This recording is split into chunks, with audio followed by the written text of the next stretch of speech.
The Fall of the House of Usher by Edgar Allan Poe. Son cœur est en luth suspendu, sitôt qu'on la touche il raison. De Béranger. During the whole of a dull, dark, and soundless day in the autumn of the year, when the clouds hung oppressively low in the heavens, I had been passing alone, on horseback, through a singularly dreary tract of country, and at length found myself, as the shades of the evening drew on, within view of the melancholy house of Usher. I know not how it was, but with the first glimpse of the building, a sense of insufferable gloom pervaded my spirit. I say insufferable, for the feeling was unrelieved by any of that half-pleasurable, because poetic, sentiment with which the mind usually receives even the sternest natural images of the desolate or terrible. I looked upon the scene before me, upon the mere house, and the simple landscape features of the domain, upon the bleak walls, upon the vacant eye-like windows, upon a few rank sedges, and upon a few white trunks of decayed trees, with an utter depression of soul which I can compare to no earthly sensation more properly than to the after-dream of the reveller upon opium, the bitter lapse into everyday life, the hideous dropping off of the veil. There was an iciness, a sinking, a sickening of the heart, an unredeemed dreariness of thought which no goading of the imagination could torture into aught of the sublime. What was it? I paused to think. What was it that so unnerved me in the contemplation of the house of Usher? It was a mystery all insoluble, nor could I grapple with the shadowy fancies that crowded upon me as I pondered. I was forced to fall back upon the unsatisfactory conclusion that while, beyond doubt, there are combinations of very simple natural objects which have the power of thus affecting us, still the analysis of this power lies among considerations beyond our depth. It was possible, I reflected, that a mere different arrangement of the particulars of the scene, of the details of the picture, would be sufficient to modify, or perhaps to annihilate, its capacity for sorrowful impression. And, acting upon this idea, I reined my horse to the precipitous brink of a black and lurid tarn that lay in unruffled lustre by the dwelling, and gazed down, but with a shudder even more thrilling than before, upon the remodelled and inverted images of the grey sedge, and the ghastly tree stems, and the vacant and eye-like windows. Nevertheless, in this mansion of gloom I now proposed to myself a sojourn of some weeks. Its proprietor, Roderick Usher, had been one of my boon companions in boyhood, but many years had elapsed since our last meeting. A letter, however, had lately reached me in a distant part of the country, a letter from him, which, in its wildly importunate nature, had admitted of no other than a personal reply. The manuscript gave evidence of nervous agitation. The writer spoke of acute bodily illness, of a mental disorder which oppressed him, and of an earnest desire to see me, as his best and indeed his only personal friend, with the view of attempting, by the cheerfulness of my society, some alleviation of his malady. It was the manner in which all this, and much more, was said. It was the apparent heart that went with his request, which allowed me no room for hesitation, and I accordingly obeyed forthwith what I still considered a very singular summons. Although as boys we had been even intimate associates, yet I really knew little of my friend. His reserve had been always excessive and habitual. I was aware, however, that his very ancient family had been noted time out of mind for a peculiar sensibility of temperament, displaying itself through long ages in many works of exalted art, and manifested of late in repeated deeds of munificent yet unobtrusive charity, as well as in a passionate devotion to the intricacies, perhaps even more to the orthodox and easily recognizable beauties, of musical science. I had learned, too, the very remarkable fact that the stem of the Usher race, all time-honored as it was, had put forth at no period any enduring branch. In other words, that the entire family lay in the direct line of descent, and had always, with very trifling and very temporary variation, so lain. It was this deficiency I considered while running over in thought the perfect keeping of the character of the premises with the accredited character of the people, and while speculating upon the possible influence which the one, in the long lapse of centuries, might have exercised upon the other, it was this deficiency, perhaps, of collateral issue, and the consequent undeviating transmission from sire to son of the patrimony with the name, which had at length so identified the two as to merge the original title of the estate in the quaint and equivocal appellation of the House of Usher, an appellation which seemed to include, in the minds of the peasantry who used it, both the family and the family mansion. I have said that the sole effect of my somewhat childish experiment, that of looking down within the tarn, had been to deepen the first singular impression. There can be no doubt that the consciousness of the rapid increase of my superstition, for why should I not so term it, served mainly to accelerate the increase itself. Such I have long known is the paradoxical law of all sentiments having terror as a basis. And it might have been for this reason only that, when I again uplifted my eyes to the house itself, from its image in the pool there grew in my mind a strange fancy, a fancy so ridiculous indeed that I but mention it to show the vivid force of the sensations which oppressed me. I had so worked upon my imagination as really to believe that about the whole mansion and domain there hung an atmosphere peculiar to themselves and their immediate vicinity, an atmosphere which had no affinity with the air of heaven, but which had reeked up from the decayed trees, and the grey wall, and the silent tarn, a pestilent and mystic vapour, dull, sluggish, faintly discernible, and leaden-hued. Shaking off from my spirit what must have been a dream, I scanned more narrowly the real aspect of the building. Its principal feature seemed to be that of an excessive antiquity. The discoloration of ages had been great. Minute fungi overspread the whole exterior, hanging in a fine, tangled webwork from the eaves. Yet all this was apart from any extraordinary dilapidation. No portion of the masonry had fallen, and there appeared to be a wild inconsistency between its still perfect adaptation of parts and the crumbling condition of the individual stones. In this there was much that reminded me of the specious totality of old woodwork which has rotted for long years in some neglected vault, with no disturbance from the breath of the external air. Beyond this indication of extensive decay, however, the fabric gave little token of instability. Perhaps the eye of a scrutinizing observer might have discovered a barely perceptible fissure, which, extending from the roof of the building in front, made its way down the wall in a zigzag direction, until it became lost in the sullen waters of the tarn. Noticing these things, I rode over a short causeway to the house. A servant in waiting took my horse, and I entered the Gothic archway of the hall. A valet of stealthy step thence conducted me, in silence, through many dark and intricate passages in my progress to the studio of his master. Much that I encountered on the way contributed, I know not how, to heighten the vague sentiments of which I have already spoken. While the objects around me, while the carvings of the ceilings, the sombre tapestries of the walls, the ebony blackness of the floors, and the phantasmagoric armorial trophies which rattled as I strode, were but matters to which, or to such as which, I had been accustomed from my infancy, while I hesitated not to acknowledge how familiar was all this, I still wondered to find how familiar were the fancies which ordinary images were stirring up. On one of the staircases I met the physician of the family. His countenance, I thought, wore a mingled expression of low cunning and perplexity. He accosted me with trepidation and passed on. The valet now threw open a door and ushered me into the presence of his master. The room in which I found myself was very large and lofty. The windows were long, narrow, and pointed, and at so vast a distance from the black oaken floor as to be altogether inaccessible from within. Feeble gleams of encrimsoned light made their way through the trellised panes, and served to render sufficiently distinct the more prominent objects around. The eye, however, struggled in vain to reach the remoter angles of the chamber, or the recesses of the vaulted and fretted ceiling. Dark draperies hung upon the walls. The general furniture was profuse, comfortless, antique, and tattered. Many books and musical instruments lay scattered about, but failed to give any vitality to the scene. I felt that I breathed an atmosphere of sorrow. An air of stern, deep, and irredeemable gloom hung over and pervaded all. Upon my entrance, Usher rose from a sofa on which he had been lying at full length, and greeted me with a vivacious warmth which had much in it, I at first thought, of an overdone cordiality, of the constrained effort of the ennui man of the world. A glance, however, at his countenance convinced me of his perfect sincerity. We sat down, and for some moments, while he spoke not, I gazed upon him with a feeling half of pity, half of awe. Surely man had never before so terribly altered in so brief a period as had Roderick Usher. It was with difficulty that I could bring myself to admit the identity of the man being before me with the companion of my early boyhood. Yet the character of his face had been at all times remarkable. A cadaverousness of complexion, an eye large, liquid, and luminous beyond comparison, lips somewhat thin and very pallid, but of a surpassingly beautiful curve, a nose of a delicate Hebrew model, but with a breadth of nostril unusual in similar formations, a finely molded chin, speaking, in its want of prominence, of a want of moral energy, hair of a more than web-like softness and tenuity.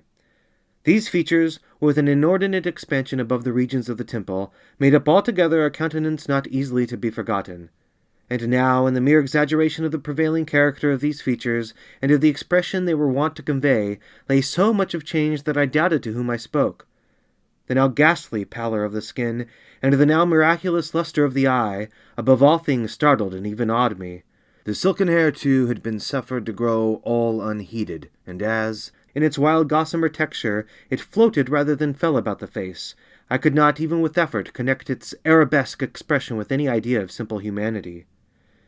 In the manner of my friend I was at once struck with an incoherence, an inconsistency, and I soon found this to arise from a series of feeble and futile struggles to overcome an habitual trepidancy, an excessive nervous agitation. For something of this nature I had indeed been prepared, no less by his letter than by reminiscences of certain boyish traits, and by conclusions deduced from his peculiar physical conformation and temperament. His action was alternately vivacious and sullen. His voice varied rapidly from a tremulous indecision, when the animal spirit seemed utterly in abeyance, to that species of energetic concision, that abrupt, weighty, unhurried, and hollow-sounding enunciation, that leaden, self-balanced, and perfectly modulated guttural utterance, which may be observed in the lost drunkard, or the irreclaimable eater of opium during the periods of his most intense excitement. It was thus that he spoke of the object of my visit, of his earnest desire to see me, and of the solace he expected me to afford him. He entered at some length into what he conceived to be the nature of his malady. It was, he said, a constitutional and a family evil, and one for which he despaired to find a remedy. A mere nervous affection, he immediately added, which would undoubtedly soon pass off. It displayed itself in a host of unnatural sensations. Some of these, as he detailed them, interested and bewildered me, although perhaps the terms and the general manner of the narration had their weight. He suffered much from a morbid acuteness of the senses. The most insipid food was alone endurable. He could wear only garments of certain texture. The odors of all flowers were oppressive. His eyes were tortured by even a faint light, and there were but peculiar sounds, and these from stringed instruments, which did not inspire him with horror. To an anomalous species of terror I found him a bounden slave. "I shall perish," said he. "I must perish in this deplorable folly. Thus, and not otherwise shall I be lost. I dread the events of the future, not in themselves but in their results. I shudder at the thought of any, even the most trivial incident, which may operate upon this intolerable agitation of soul. I have indeed no abhorrence of danger, except in its absolute effect, in terror. In this unnerved, in this pitiable condition, I feel that the period will sooner or later arrive when I must abandon life and reason together, in some struggle with the grim phantasm, fear." I learned, moreover, at intervals and through broken and equivocal hints, another singular feature of his mental condition. He was enchained by certain superstitious impressions in regard to the dwelling which he tenanted, and whence, for many years, he had never ventured forth. In regard to an influence whose supposititious force was conveyed in terms too shadowy here to be restated, an influence in which some peculiarities in the mere form and substance of his family mansion had, by dint of long sufferance, he said, obtained over his spirit, an effect which the physique of the grey walls and turrets, and of the dim tarn into which they all looked down, had at length brought about upon the morale of his existence. He admitted, however, although with hesitation, that much of the peculiar gloom which thus afflicted him could be traced to a more natural and far more palpable origin, to the severe and long-continued illness, indeed to the evidently approaching dissolution, of a tenderly beloved sister, his sole companion for long years, his last and only relative on earth. Her decease, he said with a bitterness which I can never forget, would leave him and the hopeless and the frail, the last of the ancient race of the Ushers. While he spoke, the Lady Madeline, for so was she called, passed slowly through a remote portion of the apartment, and, without having noticed my presence, disappeared. I regarded her with an utter astonishment, not unmingled with dread, and yet I found it impossible to account for such feelings. A sensation of stupor oppressed me as my eyes followed her retreating steps. When a door at length closed upon her, my glance sought instinctively and eagerly the countenance of the brother, but he had buried his face in his hands, and I could only perceive that a far more than ordinary wanness had overspread the emaciated fingers through which trickled many passionate tears. The disease of the Lady Madeline had long baffled the skill of her physicians. A settled apathy, a gradual wasting away of the person, and frequent although transient affections of a partially cataleptical character were the unusual diagnosis. Hitherto she had steadily borne up against the pressure of her malady, and had not betaken herself finally to bed. But on the closing in of the evening of my arrival at the house, she succumbed, as her brother told me at night with inexpressible agitation, to the prostrating power of the destroyer, and I learned that the glimpse I had obtained of her person would thus probably be the last I should obtain, that the lady, at least while living, would be seen by me no more. For several days ensuing her name was unmentioned by either Usher or myself, and during this period I was busied in earnest endeavors to alleviate the melancholy of my friend. We painted and read together, or I listened, as if in a dream, to the wild improvisations of a speaking guitar, and thus, as a closer and still closer intimacy admitted me more unreservedly into the recesses of his spirit, the more bitterly did I perceive the futility of all attempt at cheering a mind from which darkness, as if an inherent positive quality, poured forth upon all objects of the moral and physical universe in one unceasing radiation of gloom. I shall ever bear about me a memory of the many solemn hours I thus spent alone with the master of the house of Usher, yet I should fail in any attempt to convey an idea of the exact character of the studies, or of the occupations in which he involved me or led me the way. An excited and highly distempered ideality threw a sulphureous lustre over all. His long improvised dirges will ring forever in my ears. Among other things, I hold painfully in mind a certain singular perversion and amplification of the wild air of the last waltz of von Weber. From the paintings over which his elaborate fancy brooded, and which grew, touch by touch, into vagueness at which I shuddered the more thrillingly, because I shuddered knowing not why, from these paintings, vivid as their images now are before me, I would in vain endeavor to adduce more than a small portion which should lie within the compass of merely written words. By the utter simplicity, by the nakedness of his designs, he arrested and overawed attention. If ever mortal painted an idea, that mortal was Roderick Usher. For me, at least, in the circumstances then surrounding me, there arose out of the pure abstractions which the hypochondriac contrived to throw upon his canvas an intensity of intolerable awe, no shadow of which felt I ever yet in the contemplation of the certainly glowing yet too concrete reveries of Fuseli. One of the phantasmagoric conceptions of my friend, partaking not so rigidly of the spirit of abstraction, may be shadowed forth, although feebly, in words. A small picture presented the interior of an immensely long and rectangular vault or tunnel, with low walls, smooth, white, and without interruption or device. Certain accessory points of the design served well to convey the idea that this excavation lay at an exceeding depth below the surface of the earth. No outlet was observed in any portion of its vast extent, and no torch or other artificial source of light was discernible. Yet a flood of intense rays rolled throughout, and bathed the whole in a ghastly and inappropriate splendor. I have just spoken of that morbid condition of the auditory nerve, which rendered all music intolerable to the sufferer, with the exception of certain effects of stringed instruments. It was perhaps the narrow limits to which he thus confined himself upon the guitar which gave birth, in great measure, to the fantastic character of the performances. But the fervid facility of his impromptus could not be so accounted for.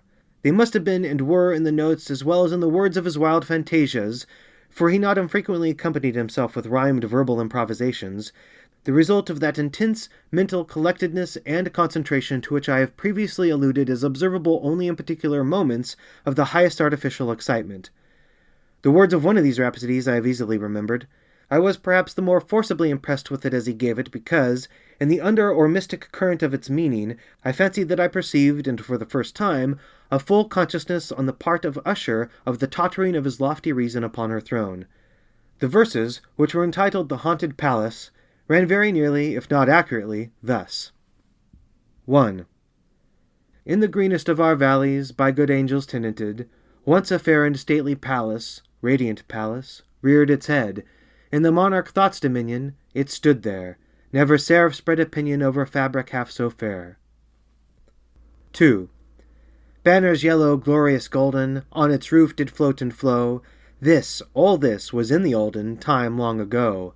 And every gentle air that dallied in that sweet day, along the ramparts plumed and pallid, a winged odor went away. 3. Wanderers in that happy valley through two luminous windows saw spirits moving musically to a lute's well-tuned law. Round about a throne where sitting, Poe for regine, in state his glory well befitting, the ruler of the realm was seen. 4. And all with pearl and ruby glowing was the fair palace door, through which came flowing, flowing, flowing, and sparkling evermore, a troop of echoes whose sweet duty was but to sing, in voices of surpassing beauty, the wit and wisdom of their king. 5. But evil things in robes of sorrow assailed the monarch's high estate. Ah, let us mourn, for never morrow shall dawn upon him desolate. And round about his home the glory that blushed and bloomed is but a dim remembered story of the old time entombed. 6. And travellers now within that valley through the red litten windows see vast forms that move fantastically to a discordant melody, while like a rapid ghastly river through the pale door a hideous throng will shout forever and laugh but smile no more. I well remember that suggestions arising from this ballad led us into a train of thought wherein there became manifest an opinion of Usher's, which I mention not so much on account of its novelty, for other men have thought thus, as on account of the pertinacity with which he maintained it. This opinion, in its general form, was that of the sentience of all vegetable things, but in his disordered fancy, the idea had assumed a more daring character, and trespassed under certain conditions upon the kingdom of inorganization. I lack words to express the full extent, or the earnest abandon of his persuasion. The belief, however, was connected, as I have previously hinted, with the grey stones of the home of his forefathers. The conditions of the sentience had been here, he imagined, fulfilled in the method of collocation of these stones, in the order of their arrangement, as well as in that of the many fungi which overspread them, and of the decayed trees which stood around. Above all, in the long undisturbed endurance of this arrangement, and in its reduplication in the still waters of the tarn. Its evidence, the evidence of the sentience, was to be seen, he said, and I here started as he spoke, in the gradual yet certain condensation of an atmosphere of their own about the waters and the walls. The result was discoverable, he added, in that silent yet importunate and terrible influence which for centuries had moulded the destinies of his family, and which had made him what I now saw him, what he was. Such opinions need no comment, and I will make none. The books which for years had formed no small portion of the mental existence of the invalid were, as might be supposed, in strict keeping with this character of phantasm. We pored together over such works as the Ververe Chartreuse of Grisset, the Belphegor of Machiavelli, the Heaven and Hell of Swedenborg, the Subterranean Voyage of Nicholas Klim by Holberg, the Chiromancy of Robert Flood, of Jean d'Andegenet and of de la Chambre, the Journey into the Blue Distance of Tieck, and the City of the Sun of Campanella. One favorite volume was a small octavo edition of the Directorium Inquisitorium by the Dominican Aymeric de Giron, and there were passages in Pomponius Mela about the old African satyrs and Egyptians, over which Usher would sit dreaming for hours. His chief delight, however, was found in the perusal of an exceedingly rare and curious book in quarto Gothic, the Manual of a Forgotten Church, the Vigiliae Mortuorum Secundum Coram Ecclesiae Magentinae. I could not help thinking of the wild ritual of this work, and of its probable influence upon the hypochondriac, when one evening, having informed me abruptly that the Lady Madeline was no more, he stated his intention of preserving her corpse for a fortnight, previously to its final interment, in one of the numerous vaults within the main walls of the building. The worldly reason, however, assigned for this singular proceeding was one which I did not feel at liberty to dispute. The brother had been led to his resolution, so he told me, by consideration of the unusual character of the malady of the deceased, of certain unobtrusive and eager inquiries on the part of our medical men, and of the remote and exposed situation of the burial ground of the family. I will not deny that when I called to mind the sinister countenance of the person whom I met upon the staircase, on the day of my arrival at the house, I had no desire to oppose what I regarded as at best but a harmless and by no means an unnatural precaution. At the request of Usher, I personally aided him in the arrangements for the temporary entombment. The body having been encoffined, we two alone bore it to its rest. The vault in which we placed it, and which had been so long unopened that our torches, half smothered in its oppressive atmosphere, gave us little opportunity for investigation, was small, damp, and entirely without means of admission for light. Lying at great depth immediately beneath that portion of the building in which was my own sleeping apartment. It had been used apparently in remote feudal times for the worst purposes of a dungeon keep, and in later days as a place of deposit for powder or some other highly combustible substance, as a portion of its floor and the whole interior of a long archway through which we reached it were carefully sheathed with copper. The door of massive iron had been also similarly protected. Its immense weight caused an unusually sharp, grating sound as it moved upon its hinges. Having deposited our mournful burden upon trestles within this region of horror, we partially turned aside the yet unscrewed lid of the coffin, and looked upon the face of the tenant. A striking similitude between the brother and sister now first arrested my attention, and Usher, divining perhaps my thoughts, murmured out some few words from which I learned that the deceased and himself had been twins, and that sympathies of a scarcely intelligible nature had always existed between them. Our glances, however, rested not long upon the dead, for we could not regard her unawed. The disease which had thus entombed the lady in the maturity of youth had left, as usual, in all maladies of a strictly cataleptical character, the mockery of a faint blush upon the bosom and the face, and that suspiciously lingering smile upon the lip which is so terrible in death. We replaced and screwed down the lid, and having secured the door of iron, made our way with toil into the scarcely less gloomy apartments of the upper portion of the house. And now, some days of bitter grief having elapsed, an observable change came over the features of the mental disorder of my friend. His ordinary manner had vanished. His ordinary occupations were neglected or forgotten. He roamed from chamber to chamber with hurried, unequal, and objectless step. The pallor of his countenance had assumed, if possible, a more ghastly hue, but the luminousness of his eye had utterly gone out. The once occasional huskiness of his tone was heard no more, and a tremulous quaver, as if of extreme terror, habitually characterized his utterance. There were times, indeed, when I thought his unceasingly agitated mind was laboring with some oppressive secret, to divulge which he struggled for the necessary courage. At times, again, I was obliged to resolve all into the mere inexplicable vagaries of madness, for I beheld him gazing upon vacancy for long hours in an attitude of the profoundest attention, as if listening to some imaginary sound. It was no wonder that his condition terrified, that it infected me. I felt creeping upon me, by slow yet certain degrees, the wild influences of his own fantastic yet impressive superstitions. It was especially upon retiring to bed late in the night of the 7th or 8th day after the placing of the Lady Madeline within the dungeon, that I experienced the full power of such feelings. Sleep came not near my couch. While the hours waned and waned away, I struggled to reason off the nervousness which had dominion over me.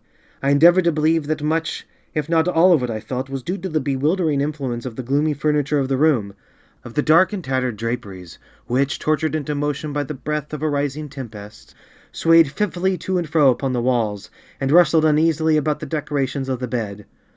But my efforts were fruitless. An irrepressible tremor gradually pervaded my frame, and at length there sat upon my very heart an incubus of utterly causeless alarm. Shaking this off with a gasp and a struggle, I uplifted myself upon the pillows, and, peering earnestly within the intense darkness of the chamber, hearkened, I know not why, except that an instinctive spirit prompted me, to certain low and indefinite sounds which came, through the pauses of the storm, at long intervals, I knew not whence. Overpowered by an intense sentiment of horror, unaccountable yet unendurable, I threw on my clothes with haste, for I felt that I should sleep no more during the night, and endeavored to arouse myself from the pitiable condition into which I had fallen, by pacing rapidly to and fro through the apartment. I had taken but few steps in this manner, when a light step on an adjoining staircase arrested my attention. I presently recognized it as that of Usher. In an instant afterward he rapped, with a gentle touch, at my door, and entered bearing a lamp. His countenance was, as usual, cadaverously wan. But moreover there was a species of mad hilarity in his eyes, an evidently restrained hysteria in his whole demeanour. His air appalled me, but anything was preferable to the solitude which I had so long endured, and I even welcomed his presence as a relief. "And you have not seen it?" he said abruptly, after having stared about him for some moments in silence. "You have not then seen it? But stay, you shall." Thus speaking, and having carefully shaded his lamp, he hurried to one of the casements, and threw it freely open to the storm. The impetuous fury of the entering gust nearly lifted us from our feet. It was indeed a tempestuous yet sternly beautiful night, and one wildly singular in its terror and its beauty. A whirlwind had apparently collected its force in our vicinity, for there were frequent and violent alterations in the direction of the wind, and the exceeding density of the clouds, which hung so low as to press upon the turrets of the house, did not prevent our perceiving the lifelike velocity with which they flew careering from all points against each other without passing away into the distance. I say that even their exceeding density did not prevent our perceiving this.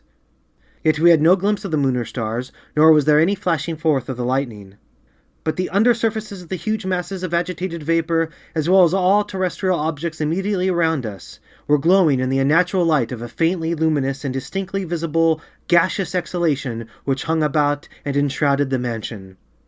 "You must not, you shall not behold this," said I, shuddering to Usher as I led him with a gentle violence from the window to a seat.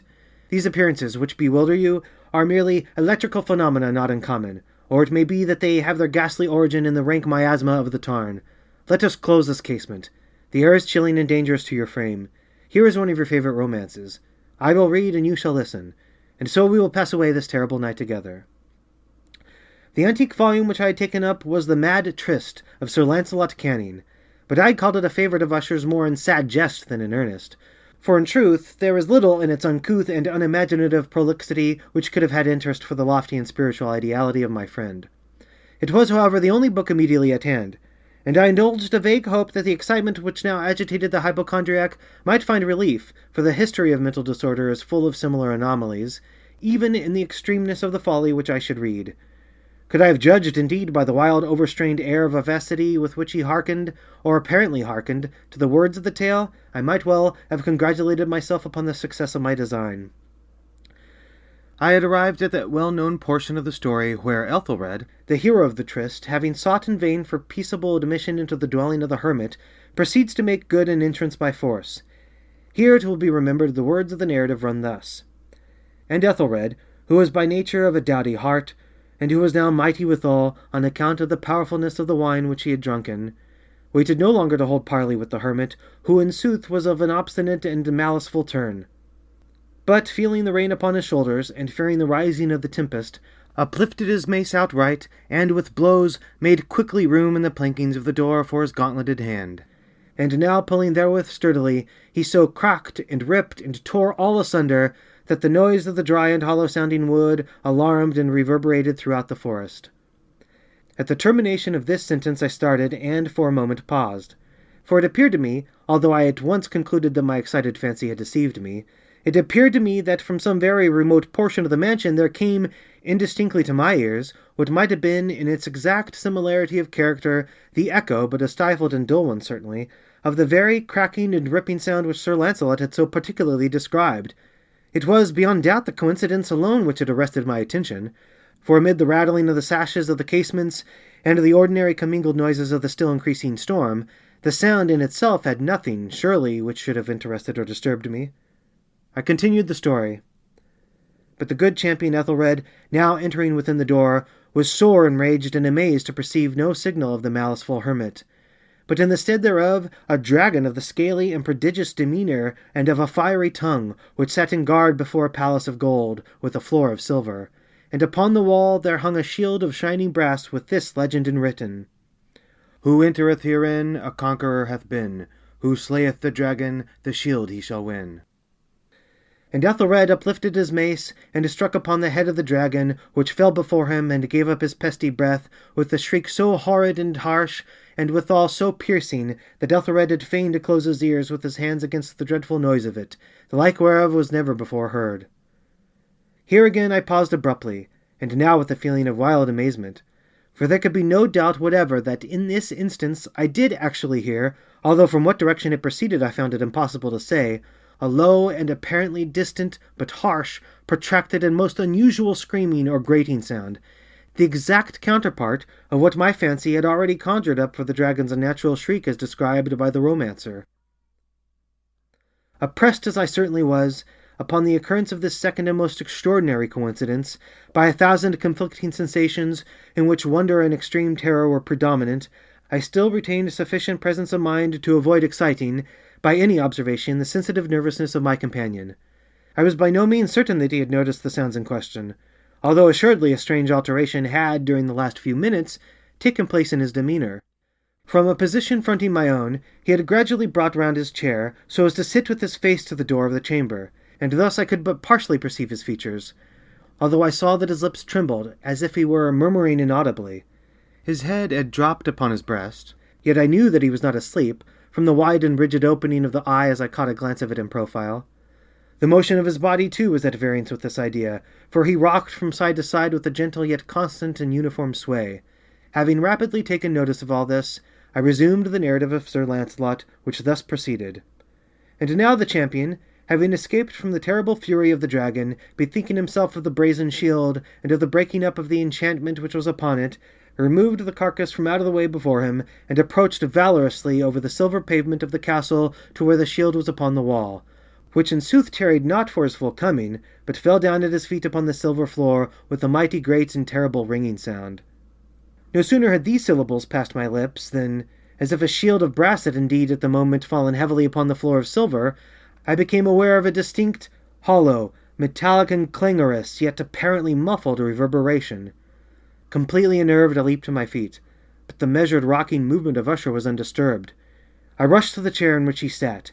His eyes were bent fixedly before him, and throughout his whole countenance there reigned a stony rigidity. But as I placed my hand upon his shoulder, there came a strong shudder over his whole person. A sickly smile quivered about his lips, and I saw that he spoke in a low, hurried, and gibbering murmur, as if unconscious of my presence. Bending closely over him, I at length drank in the hideous import of his words. Not hear it? Yes, I hear it, and have heard it. Long, many minutes, many hours, many days have I heard it, yet I dared not. Oh, pity me, miserable wretch that I am, I dared not speak. We have put her living in the tomb. Said I not that my senses were acute? I now tell you that I heard her first feeble movements in the hollow coffin. I heard them, many days ago, yet I dared not speak. And now, tonight, Ethelred, the breaking of the hermit's door, and the death cry of the dragon, and the clangor of the shield, say rather the rending of her coffin, and the grating of the iron hinges of her prison, and her struggles within the coppered archway of the vault. Oh, whither shall I fly? Will she not be here anon? Is she not hurrying to upbraid me for my haste? Have I not heard her footstep on the stair? Do I not distinguish that heavy and horrible beating of her heart? Madman! Here he sprang furiously to his feet, and shrieked out his syllables as if in the effort he were giving up his soul. Madman! I tell you that she now stands without the door! As if in the superhuman energy of his utterance there had been found the potency of a spell, the huge antique panels to which the speaker pointed threw slowly back, upon the instant, their ponderous and ebony jaws. It was the work of the rushing gust. But then, without those doors, there did stand the lofty and enshrouded figure of the Lady Madeline of Usher. There was blood upon her white robes, and the evidence of some bitter struggle upon every portion of her emaciated frame. For a moment she remained trembling and reeling to and fro upon the threshold. Then, with a low moaning cry, fell heavily inward upon the person of her brother, and in her violent and now final death agonies, bore him to the floor a corpse, and a victim to the terrors he had anticipated. From that chamber and from that mansion I fled aghast. The storm was still abroad in all its wrath as I found myself crossing the old causeway. Suddenly there shot along the path a wild light, and I turned to see whence a gleam so unusual could have issued, for the vast house and its shadows were alone behind me. The radiance was that of the full, setting, and blood-red moon, which now shone vividly through that once barely discernible fissure of which I have before spoken as extending from the roof of the building in a zigzag direction to the base. While I gazed, this fissure rapidly widened. There came a fierce breath of the whirlwind. The entire orb of the satellite burst at once upon my sight. My brain reeled as I saw the mighty walls rushing asunder. There was a long, tumultuous shouting sound like the voice of 1,000 waters, and the deep and dank tarn at my feet closed sullenly and silently over the fragments of the house of Usher.